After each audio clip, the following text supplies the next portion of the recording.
Welcome to Rooted and Unwavering, a podcast and radio show which features leaders from all walks of life in conversations about courageous connectedness.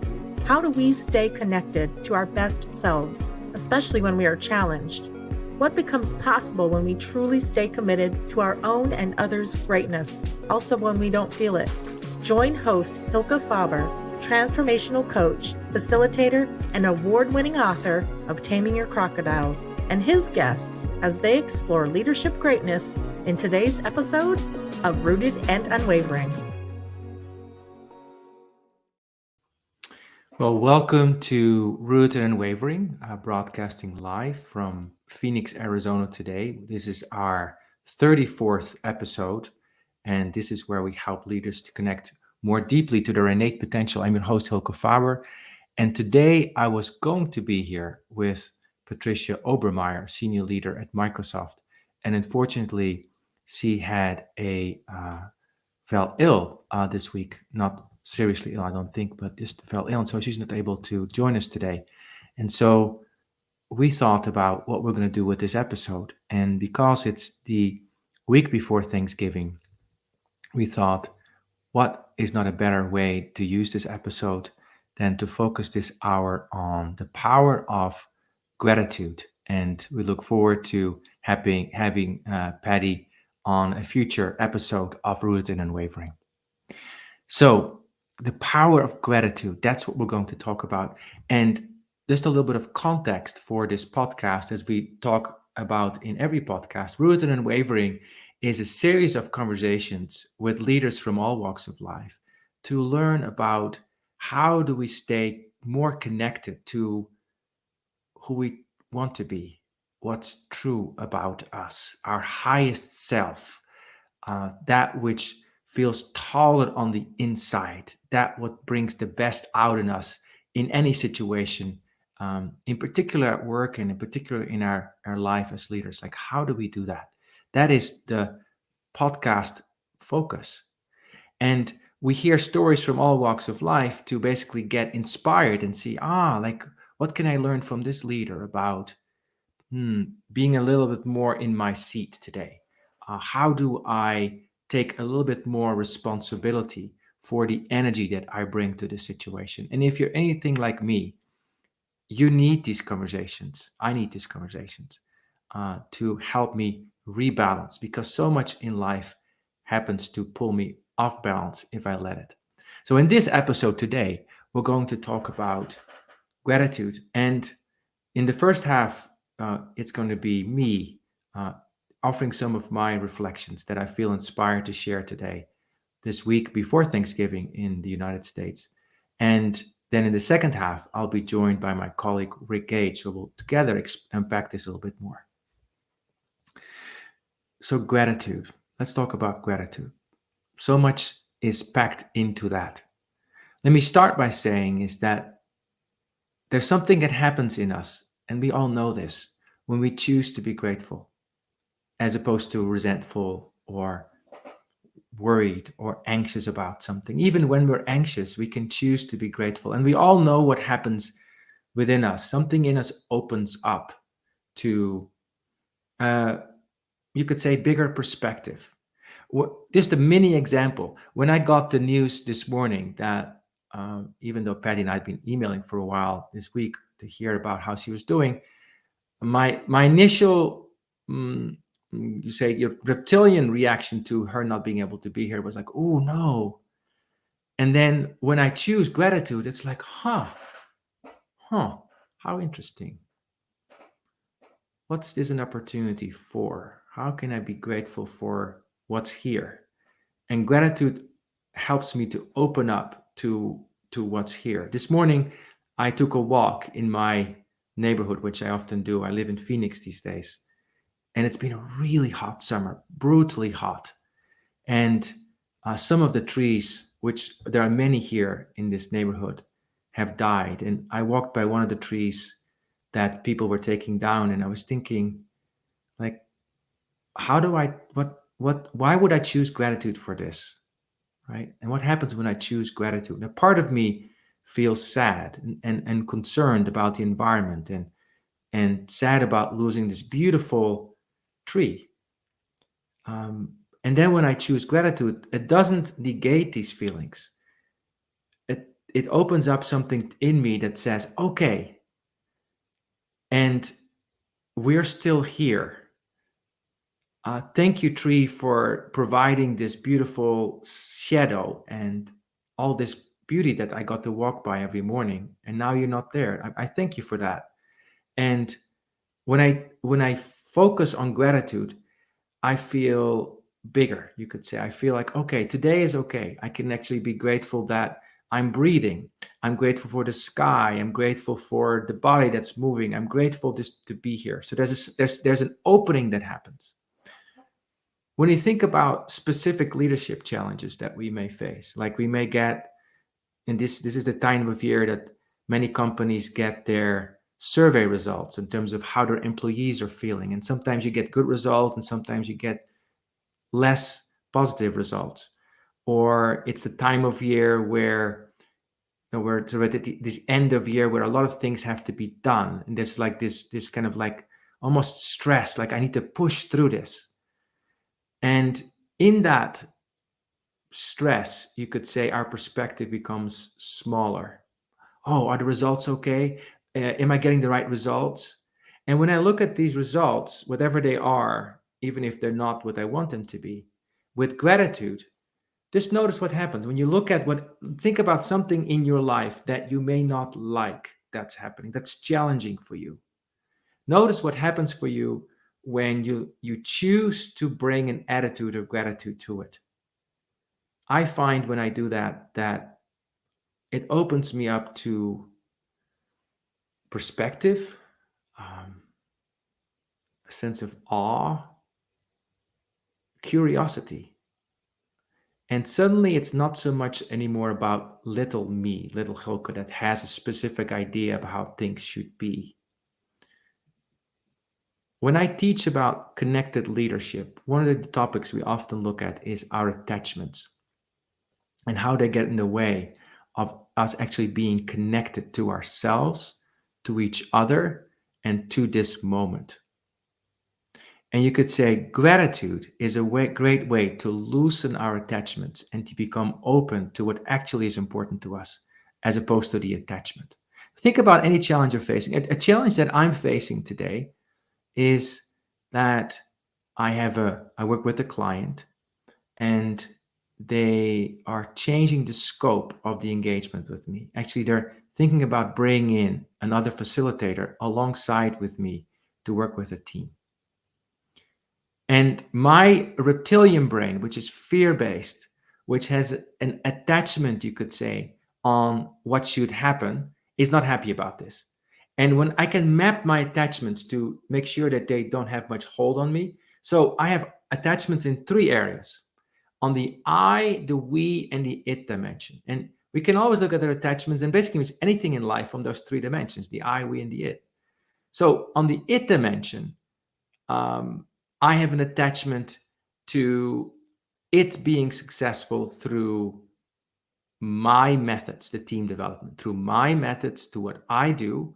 And even there's a financial component to this. Like if I do this by myself, I make more money, I think, right? There's something about me, it sounds like a crass, but that's part of what happens in the mind. So just think about the challenge you're having and think about the attachment that you have with this challenge and what the impact of that is. That's an it attachment. So there's something like that says, this should not be happening.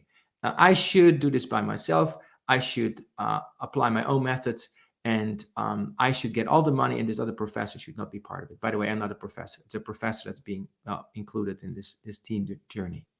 And then the second, on the we dimension, I have an attachment to me having this special relationship with the team where people can see me.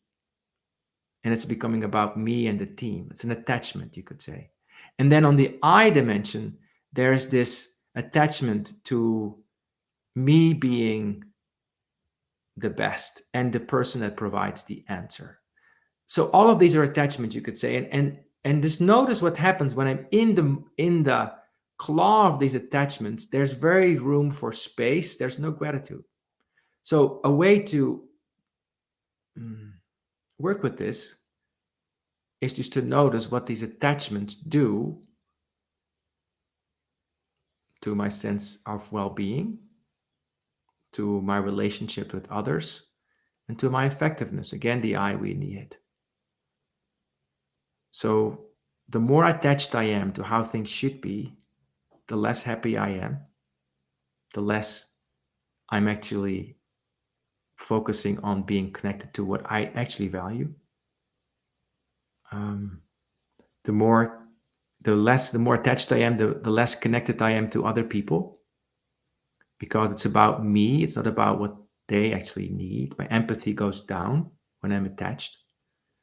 And when I'm attached, my effectiveness also goes down because I can only see my little picture of how things should be, my expectation, as opposed to opening up to what's here. So you could say that's the bad news. So as you're listening to this, just do a little map of what your attachments might be and how they get in the way of you feeling connected to yourself, your well-being, to the other, your relationships, the we, and to the other. Just notice what happens. Notice what happens when we get really into the expectations of how things should be. I should do this, or I should be like this, they should be like this, and it should happen like that. You might find that the should thoughts are very familiar. They're very familiar. And as we will explore in a moment, they have often history in us. We can actually make a history, we can make a map of it, where how they've come to be. But before we do that, because that may be a lot of work, we can make it much simpler and say, we have these attachments, right? We notice that. What instead of choosing to give into my attachments, I simply choose gratitude. Simply choose gratitude. Unconditional gratitude. Doesn't mean I'm grateful that things are happening the way they should, because they're not. Not entirely, at least. But at least when I say I'm choosing being unconditionally grateful, it means that I choose to be grateful no matter what, no matter what's happening. So when I choose to be unconditionally grateful, thinking about this challenge that I just shared, first of all, it puts me back in my seat. It's like the attachment is like hot and like that. I'm gonna grab it like that, right? It's uncomfortable. Actually, I don't like who I become. Actually, when I become grateful, the first thing that happens, is that for me, I take a step back. I literally lean back in my seat. I like myself a bit more.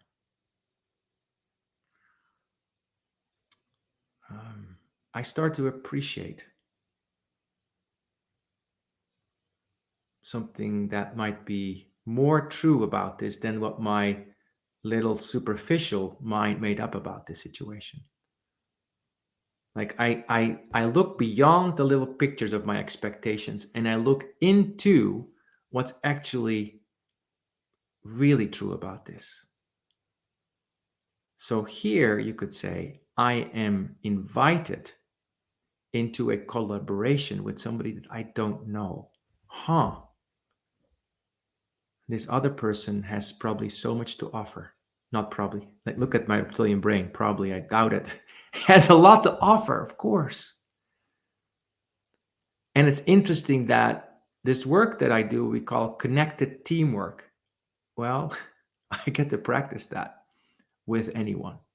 So when I become unconditionally grateful, my perspective opens and I start to see more truth about the situation. My anxiety decreases because notice that when I'm attached to something, part of my mental resources are going to be motivated to making that happen at all cost, probably in some part of the mind. And so I can release it, I can relax that. Now, what happens with the sense of, so on the I feel more relaxed. On the we dimension, I feel curious about the other people. Um, my gaze softens. I become empathetic to the other person. I'm sure the other person may have some similar anxieties that I might have about them, about me. They don't know me. Like think about how you feel when you open the door, somebody knocks on your door and you don't know them. At least in 2023, it used to be like when I was a child, I looked forward to it. It's like, who was that? But these days, there's at least for me, there's often a little bit of fear. Like, who was that? Is that safe? Is that safe? The other person may have something similar to me going on. And then on the it dimension, when I open up to grace and gratitude, I see that together we're probably going to be a lot more effective to serve this team. Because in this team, there are many people, and these many people have different preferences. And they may like different learning styles and different ways of learning. And this other person might bring some of that, and I might bring some of that. So it's not all like me having to do this by myself. So I'm very grateful for this power of gratitude that has been passed on to us through generations. It's a poet that says, gratitude unlocks the fullness of life. It helps me to see everything as enough and more. A stranger becomes a friend. A house becomes a home. Problem becomes an opportunity. Becomes an invitation. So it's interesting how gratitude, the simple act of choosing to be grateful, is such a powerful leadership orientation to connect us more to what is needed now. It connects us to well-being. It helps us to be empathetic. It helps to give us perspective. It helps us to be more of service, right? And when I take a step back and say, why is that? Well, when I'm not grateful, I'm probably attached to something. And the attachment has more to do with me, with my small world, what I think should be happening, as opposed to the larger perspective I can do. When I'm grateful, I open up to a much larger perspective of what's going on. I think about the holidays. Holidays can be a beautiful time of togetherness and celebration, and maybe some quiet time to take stock of the year and contemplation and getting closer to what's important to us, enjoying things. They can also be a really hard time. And I think that the holidays become hard and difficult when we become attached to some picture we have of what should happen. Like the family should just suddenly work perfectly. We should all get along. The house should be perfect. The meal should be perfect. You should suddenly say something to me that I've been waiting for you to say to me for years. We should have a really wonderful time.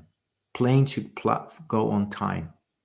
We should see each other on Christmas Day or whatever we have in mind. All of these expectations that create so much stress. That's why I think so many people are exhausted after the holidays, because it's been like the rat race to fulfill expectations. So what would it be like if we went into the holidays more with an attitude of unconditional gratitude, which is not something to practice only for the holidays, but something that we can practice all the time. To say, I am going to be unconditionally grateful, whatever is happening, which doesn't mean that I agree with it all, that I'm not going to stand for things, that I'm going to accept things that are unacceptable. But even when things are happening that are not acceptable to me, I can still be choosing an attitude of gratitude. Let's think about that for a second. We may see around us in the world, and definitely I find that, a lot of things that are happening that are very hard, atrocious. Think about the last few years with the Ukraine and now with Israel and Gaza, and this just some of the things that are headlines. And I know there's many things that don't even make our radar screen of consciousness, but there's so much going on in the world. There's so much violence in this world.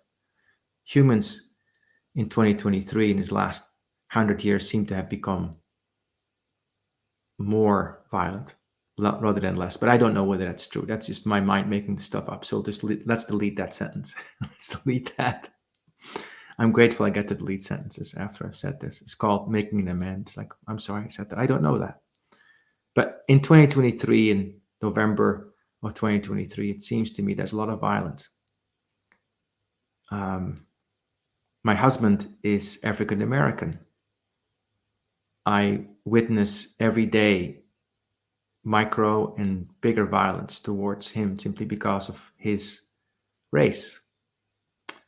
I experience violence towards myself simply because I'm gay and I have a committed gay relationship. So, Hylke, choose unconditional gratitude. What happens when I do that? It doesn't mean that I then simply become a wind vane and accept the unacceptable. But it means that I'm choosing to accept the situation for what it is right now. And I choose to find what I can be grateful for, which in this case is, if I peel it all back, simple act that I can be aware of this. And that I am alive and that I get to bring awareness and compassion to it. So when I really peel it down, this is the beautiful thing about challenges. They bring us to, like they peel us down to the most essential layers. Like even if everything around me goes haywire, what can I be grateful for? Well, that I get to bring to it what's most important to me, which for me is truth, love, and service. So when things really real big challenge, I get to be grateful for, because it is an invitation for me to wake up more deeply to what I can truly bring to not only this situation that's challenging, but also to any other situation in my life. You may have heard of an Austrian psychologist who wrote a book called Man's Search for Meaning, Viktor Frankl. And he wrote that after having been in concentration camps for 4 concentration camps for a long time in the Second World War, he wrote that you can take everything from a human being, but one thing, the last of the human freedoms, to choose one's attitude, to choose like the energy that we bring to this. Or another way to think about this is that between stimulus and response lies the freedom to choose. That's a way to paraphrase him. And what I'm grateful for, when I'm in the fire of challenge, is that there is this space. And I'm grateful for this space in me to choose to bring to it what I am. And when I look a little bit deeper than that, I'm grateful that it brings me face to face to what I truly find most important. Everybody gets suffering in their lives. You've had your part. You've had your things. I have had my things happen in my life that weren't healthy, that weren't nourishing. And when I choose unconditional gratitude for that, it's not like I wish those on anybody else or I'm happy that they happen. No, it's not like that. But I choose to open to it so that I can become, I can find in it what actually is most important to me. And what's most important to me is to become more and more truthful to who I am and what I can bring to the situation. So maybe that resonates with you. Just sit with that if you like. What happens when I bring an attitude of unconditional gratitude to anything that happens in my life?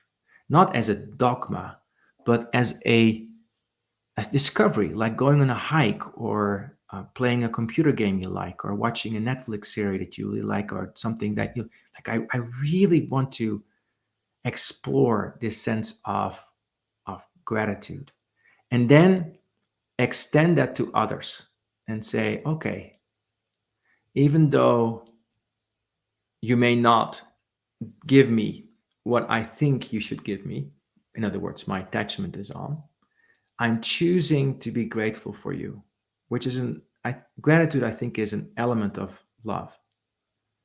Uh, and what I can always be grateful for is that the other person is here, whatever they're doing.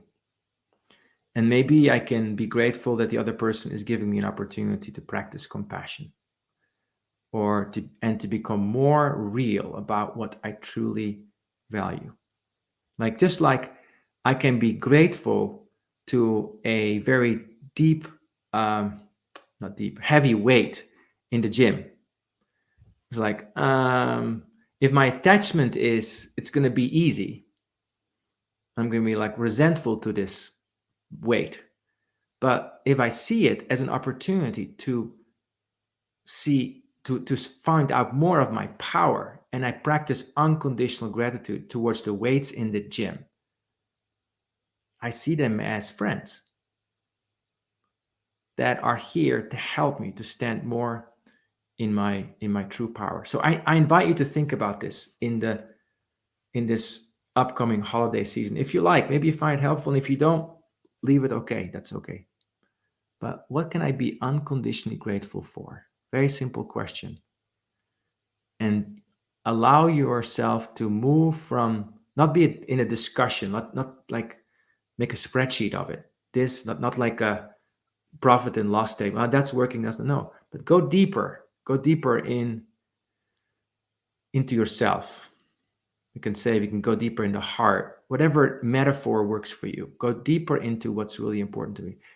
Like if I don't know how to be unconditionally grateful, maybe the step before could be, what happens if I accept more of what's happening today, and I resist less of what's happening, when I let go of my attachment of the should that I have in my brain of what should happen.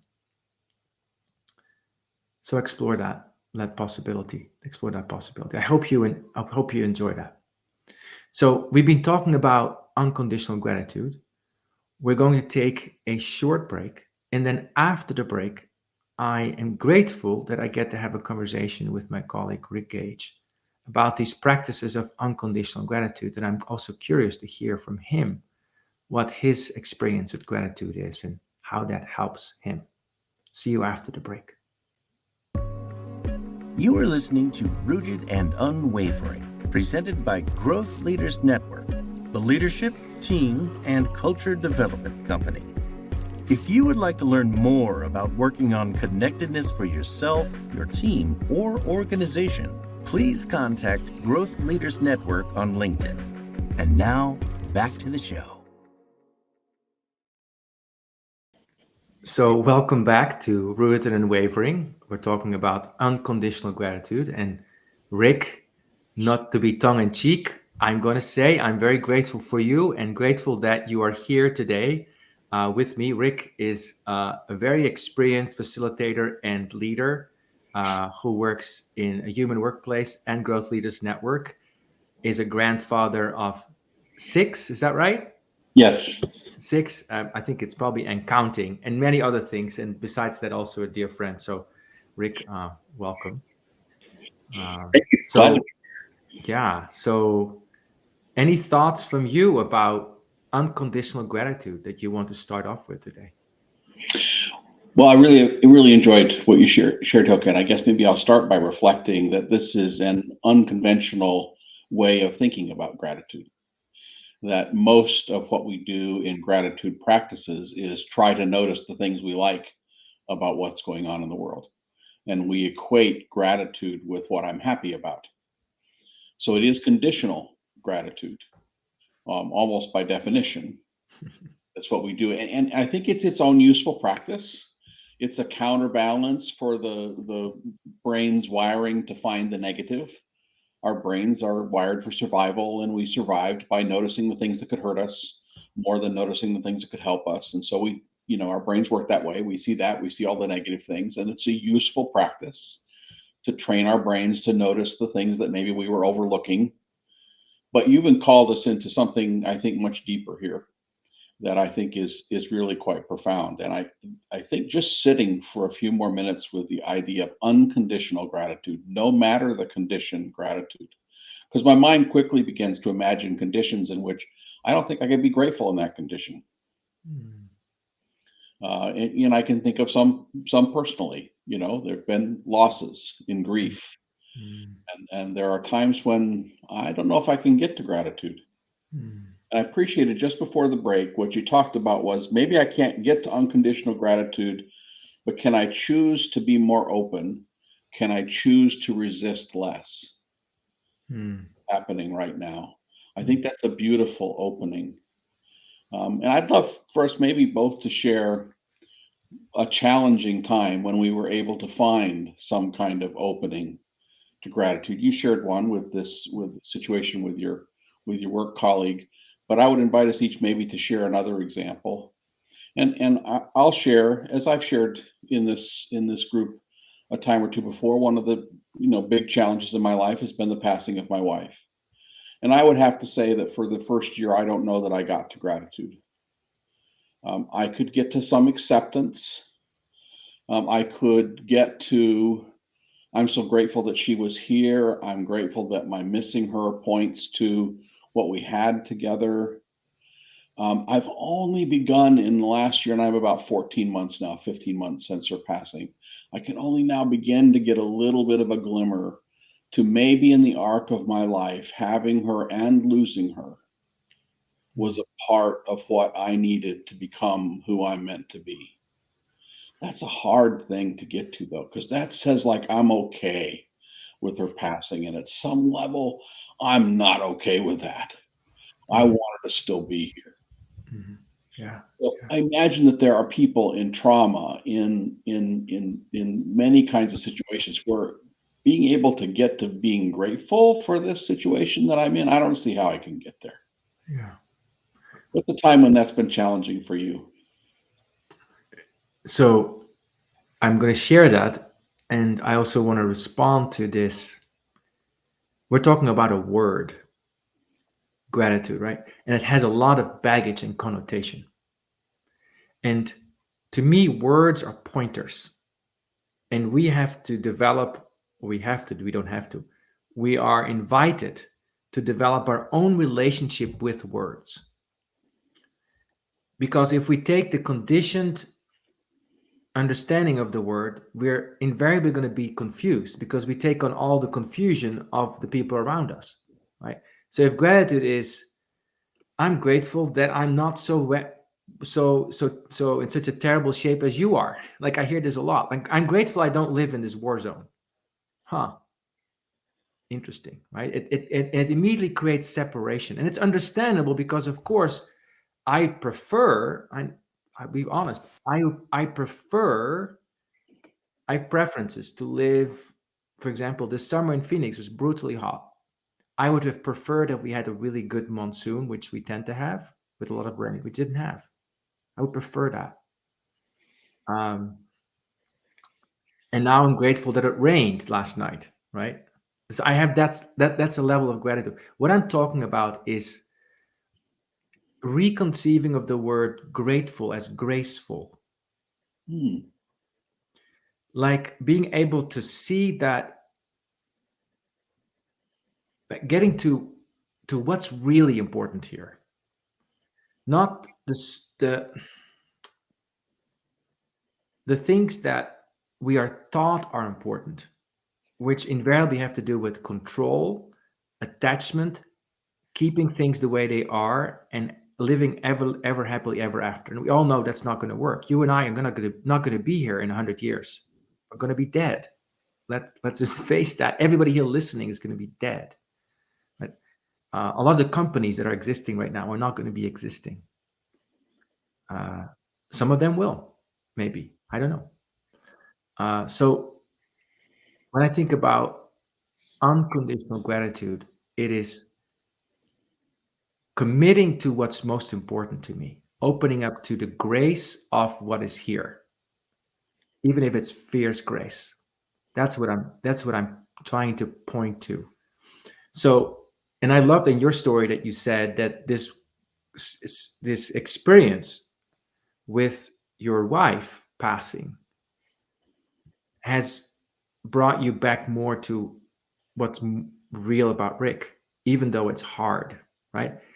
And so I'll share an experience, and it's interesting that we're having this conversation in the context of a business context, and I'm going to share also a personal example because I think it shows more clearly what we're talking about here. One of the reasons I talk about attachments, because I've got a PhD in attachments, and it's partly rooted in my growing up, like where I felt I needed to attach to things to be safe. That has led to really difficult relationships, especially personally, romantically. I became very codependent, you could say, very attached to make another person in charge of my happiness. Like, you should be here. Not only you should be alive, that was not enough. You should smile when I say you should smile. You should do what I think you should do when I say you should do that.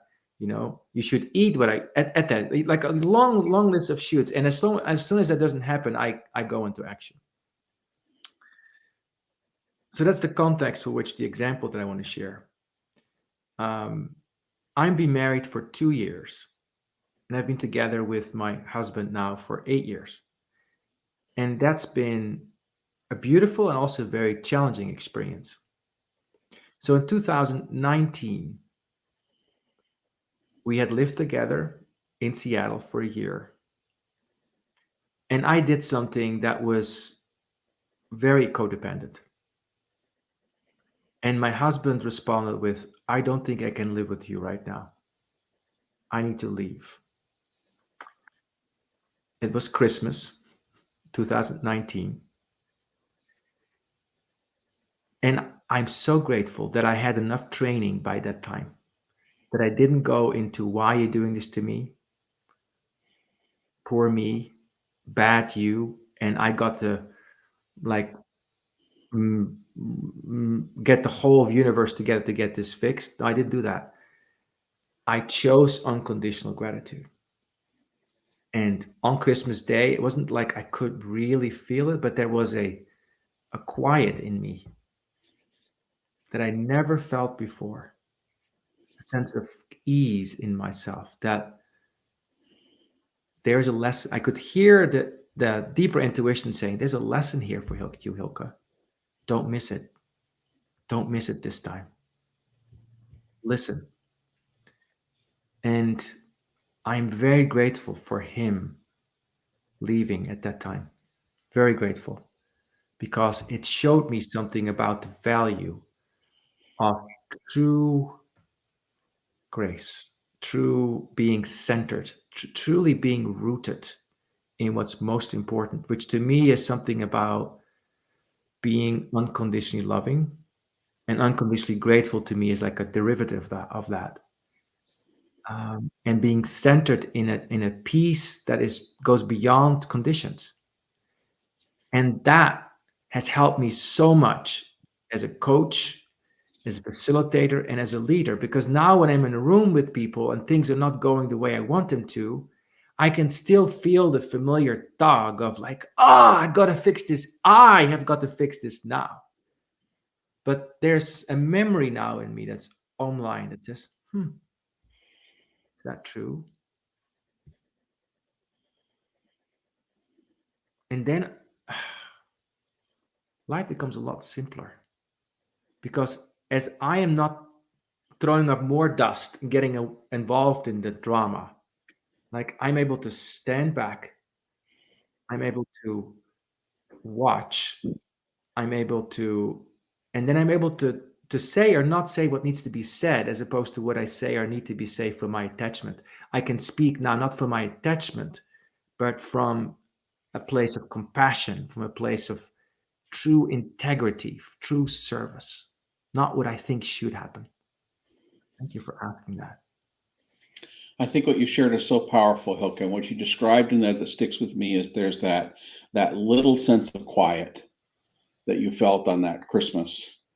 It isn't yet that I can choose gratitude in some and feel it in some full way, but I can feel that, like the seed of that choice. I can feel the little pause in that Viktor Frankl talks about. That there's this, I can see that piece in there. Because when you started, you talked about how I want to choose gratitude in every situation. Sometimes I don't feel like I can choose it, but that opening, that space of, I can open a little bit to what might be here for me to learn. I can let go a little bit of my expectations of what I has to be true. I can remember in the 2-year cancer journey that I had with my wife, a part of that journey was accepting that she might stay and she might not stay, and really recognizing that I have no control over that, and I have to let happen what will happen. And so you just talked about its attachments. I think that's so powerful. I had to let go of my attachment to her staying, Yes. the source of my happiness. Yes. Yes. And she worked really hard on that with me because she's a very wise woman. You can't be attached to my staying. That won't work. You're going to be okay either way. And you need to stay grounded in that you're going to be okay either way. So that letting go a little bit of my attachment, letting go a little bit of my assumption about how this should be or must be for me to be okay, is sometimes where we can start. And maybe that's all we can get to in the most difficult moments, is that little seed of opening, that little quiet that can make space for more to come. And who knows, right? And who knows? What I sense is, in my the coach that I work with every Saturday at 8:30 a.m. always asks me, on a scale from 1 to 10, how much are you choosing unconditional love? Like, or how much are you choosing unconditional gratitude? Right? That. And no matter how hard it is, I may not feel it. Gratitude is not a feeling. It is a choice. It's a choice that I make in terms of how I show up, even if I feel really challenged. And I can't tell anybody what to feel or how to be. And I love what you said, Rick, about like the gentleness that you invite with this, saying, maybe all we can get to is this. I love that. Like, I love that, saying, like, what if I chose just a little bit more gratitude? Just a little bit more. I chose a little bit more opening to this. Just allow it to happen. And then life can do the rest. We don't have to even figure out what that means. I loved your equating gratitude and grace. I think that's really powerful. It's like I want there to be a word gracitude. Right? That there is this, because we think of grace almost as a skill. I want to have enough skill to be graceful. Right? If I'm a really good dancer, then I'll be a graceful dancer. That it's a skill thing. And I think tying that in with gratitude is recognizing that grace is at its core an attitude thing. Yeah. That it is this unlocking of and disconnecting the attachments that allows grace to blossom. Yes. And grace is not mine. The only thing, my relationship with grace is, it's my job to get out of the way of it. So, and what the I that needs to get out of the way is the mini me with the shoulds. Like, oh, this should not happen. This, you should do that. It's Thanksgiving. Everybody should arrive at whatever, everybody needs to like turkey. Everybody should be vegetarian. I don't know. Whatever my mind, the house should be nice and clean. I've got 10 people coming to visit and stay with us. Everybody should put their shoes in the garage, things like that. But it doesn't mean that I'm not going to exert myself, like I'm going to be intentional, but I'm going to do that in a space of gratitude where I say, okay, I'm going to open up to what's here and really listen. And then to me, the grace is it's omnidirectional grace. It comes from what I consider me. Like, I become more quiet and peaceful, which to me is huge grace, because that's hard to come by for me. Like the serenity, my goodness, yes. Like, I sober up from my attachment. Love that. I also receive the grace of my surroundings. I get to experience the beauty of what's happening here. All these people or whatever is going on, or nobody. Like, that could be the quiet of the day, right? And I also see how life moves. And insights come, right? I grew up on a farm in the north of the Netherlands. I could have never in a million years have designed that I'm going to sit here on a podcast in November of 2023, sitting with my friend from Seattle, Gage, biggest hearted man that I know, speaking from my home office in Phoenix, being married to an African-American man, doing coach. I mean, it's insane, right? That's a lot of grace. A lot of grace. And it's not in the big moments, it's always. No?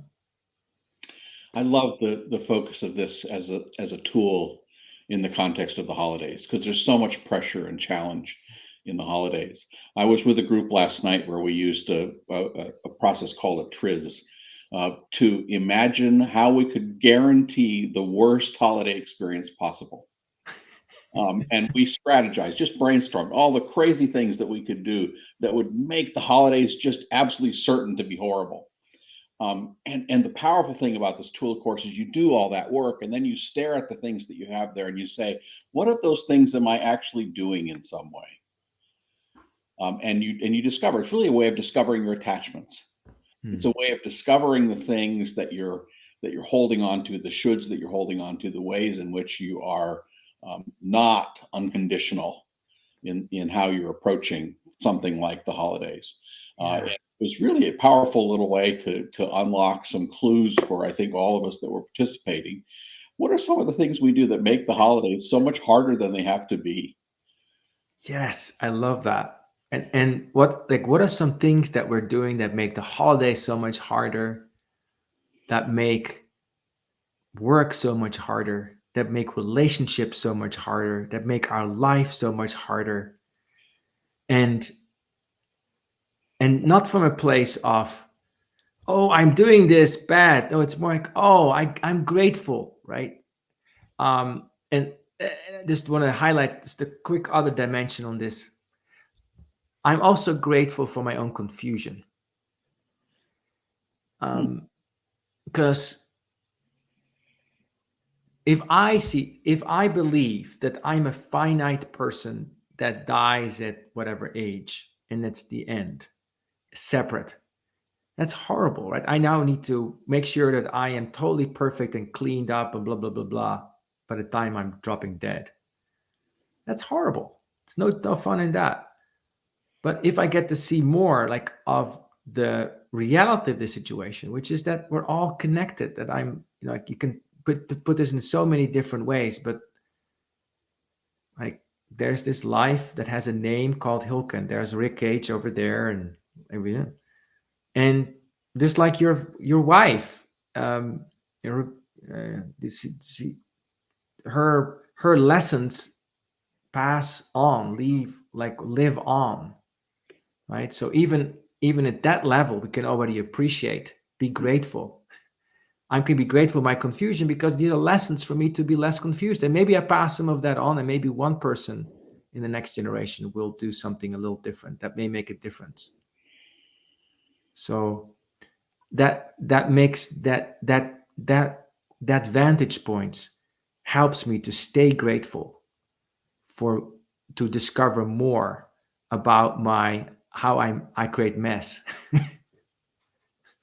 Because if it's not fertilizer for me, at least it will be my awareness of that might become fertilizer for somebody else. Well, I think your gratitude for your confusion is a beautiful example of how we can see what's underneath.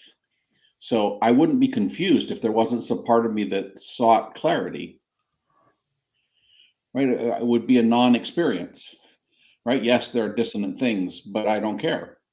Something in you cares that there are dissonant things that you're experiencing and finds that confusing, has an uncomfortable experience with that unclarity. And that's super helpful in helping you find your way to something that is more clear. Yes. And is more peaceful and is more integrated and whole and real and true. So confusion is a beautiful gift. But initially, we'd have to say that my experience of confusion is unpleasant. I don't like this experience. I don't want that experience. But I also don't want to not have that experience. Right. It's a little bit of my relationship with my missing, right? So my missing of my wife is a pointer to the deep love that we had. And so even as I'm feeling the missing of her, I'm already beginning to feel the other side of that coin. Even as I'm feeling the confusion, I'm feeling the clarity that's on the other side of that coin. Even as I'm feeling the sadness, I'm feeling the joy that's on the other side. Yeah, I love that.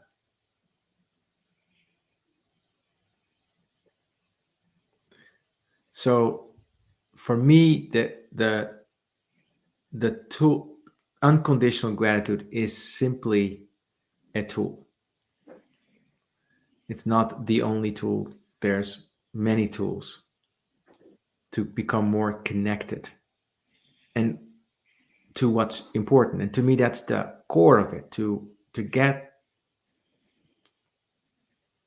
use gratitude as an approach to be restored and to be renewed and to be redeemed into what we actually are about.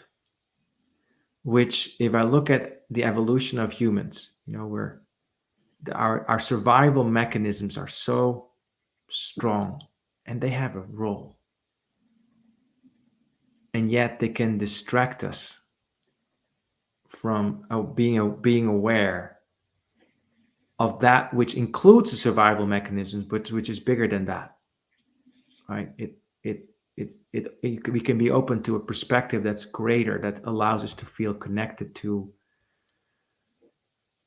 what cannot be said. The same coach that I work with all the time always gives me this one sentence from the Tao, which I love. And I know you know this one because I've shared with you many times, Rick, is knowing constancy is insight. Not knowing constancy leads to disaster. And I love that sentence because for me, I'm retranslating this because knowing feels very like static. I got it, I don't. For me, it's like discovering constancy, discovering what's true about me always, whatever you call that, your values, your peace, your love. And even those words get new meanings as we age, as we mature, is insight. Forgetting about those things that are not constant, that come and go, our attachments, our expectations, our results, the people in our lives that we love, our health, our feelings, pretty much anything that we can experience changes. And if we hang our hat on that, it's a rough ride. That's disaster. That's attachment. Insight, meaning seeing inside, is grace, because we see we're actually okay. I love that example. And what I'm hearing in gratitude is I'm grateful for both sides of that equation. I'm grateful for what constancy leads to. I'm grateful for what not constancy leads to. Yes. Because both those things help me stay on the right path, help me learn and grow. That's great. Love that. Final thought from you, Rick. The hour has flown by. What would you like to say by way of closing today? I love this deepening view of gratitude. I think there's something really, really powerful here. And I'm drawn back to the poem you shared. I'm wondering if maybe you would share that as a bit of our closing. You had a poem about how gratitude unlocks. Yes, I will share that. So gratitude unlocks the fullness of life. It unlocks everything into enough and more. It makes a stranger into a friend, a house into a home, a problem into an invitation. And it continues. I will post this poem with the podcast. My closing reflection is I'm grateful that I got to spend time with you, Rick, and with everybody who's listening now and later in this contemplation of gratitude, which is something that's given to us for many generations.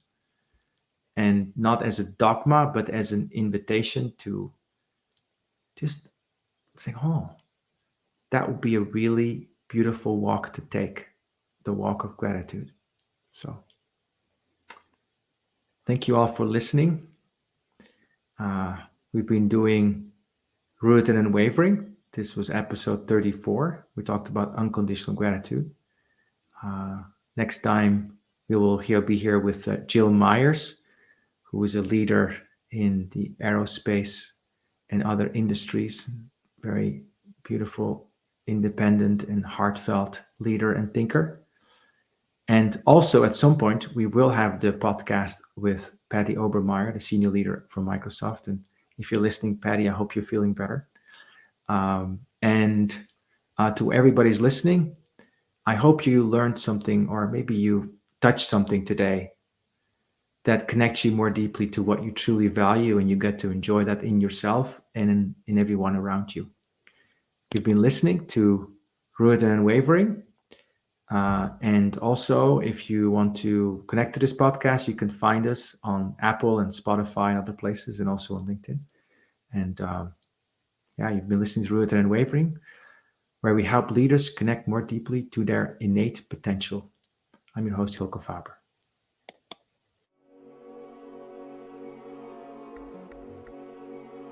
Thank you for joining us in today's episode of Rooted and Unwavering, leadership conversations about courageous connectedness, presented by the leadership development company, Growth Leaders Network. To learn more, subscribe to this podcast, connect with Growth Leaders Network and Hylke Faber on LinkedIn, or read Hylke's award-winning book, Taming Your Crocodiles.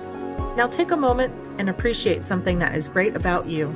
Celebrate the gift that you are and enjoy connecting more deeply to your best self today. See you next time on Rooted and Unwavering.